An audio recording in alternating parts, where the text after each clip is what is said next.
Since March of 2024, the island of Maui in Hawaii has seen continuous drought conditions. More than 93% of Hawaii is currently under some form of drought, and this, of course, has had a direct impact on local communities, businesses, agriculture, and on the state's economy overall, as Hawaiians there work to conserve water. And unfortunately, as a result of this drought, one of the state's flagship sporting events won't be happening there early next year. The PGA Tour has announced plans to relocate the first tournament of the 2026 season. It's one of the tour's signature events. It'll be the first year since 1999 that the Century will not be played at the Plantation Course at Kapalua. That's on Maui. A replacement location is yet to be announced. With months left before tee-off, weather is going to play a pivotal role in the selection of a new course. Ian Miller, writer from Outkick.com, joins us now with more on how the PGA season will be impacted by this cancellation. Ian, typically we're worried about how rain will impact play, not necessarily the lack of it. How common is it for a cancellation like this, especially for it to come so early? This tournament isn't until January. Yeah, as far as I can tell, this is the first time the PGA Tour has canceled an event because of drought and not because of extreme, weather or winds or rain, that kind of thing. So it's just extremely unusual.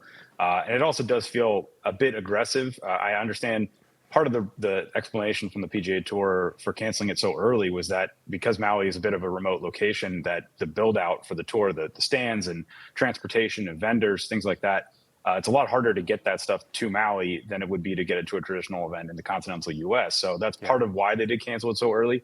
But having it be in a relatively mild drought, I think it's an S2 conditions, they could be moving this tournament to somewhere in California that's under the exact same drought level. So it does feel a little bit ridiculous that they canceled it in Maui this time. Yeah, like you said, the logistics are unique to Hawaii. Maybe that has something to do with it. It's odd because I know Kapalua, it's a bucket lister for so many golfers, myself included, would love to play that track. But with the drought conditions and responsible water allocation, that water being sent elsewhere, there were legitimate concerns cited that they could keep this up to tour standards. That feels kind of preposterous to say. How does the PGA determine that? I mean, these are the best golf courses in the world that the tour players enjoy and compete on every week.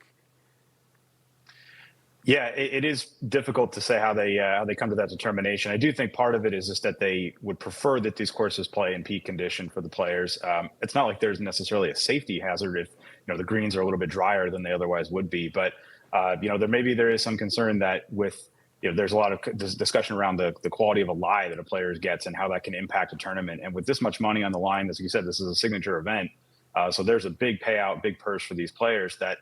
If you don't want, get into a dry patch in the middle of a fairway because they weren't able to water it to the level that they would want to, maybe that impacts somebody's next shot, and they get some kind of a lie that hurts their ability to get to the green. Maybe they made that determination that it could kind of unfairly impact the outcome for the players. Yeah, it certainly makes sense. While we have a couple of Ians here, though, talking golf, we have to get to the Ryder Cup. We know, thankfully, that's not going to be a problem at Bethpage Black. We got a clip, Keegan Bradley talking about the course conditions out at Bethpage Black as we get closer to the Ryder Cup coming up later this week. And the courses, I've been out here, I've played this course 50 to 100 times. This is probably the best condition I've ever seen it. Really proud of the superintendent and the staff out here to get this course to look this amazing.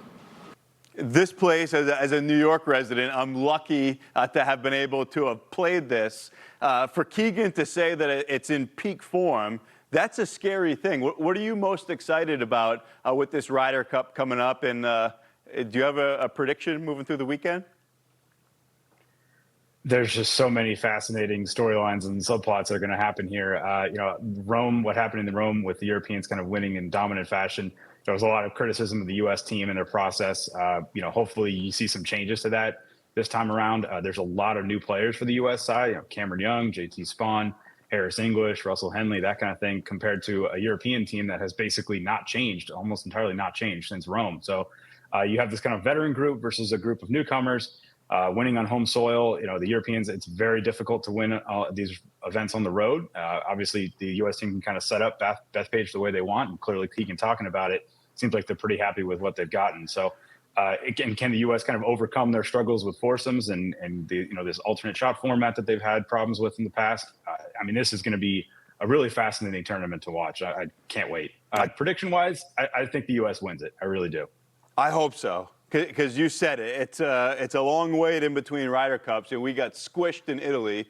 Now we're back on American soil, and it's time to make sure the Ryder Cup stays here. Hey, great to have you, Ian Miller with Outkick. Thanks for joining us here on Fox Weather. Thanks for having me, Ian. Yeah, and go USA. I'm with you. I think they get it done.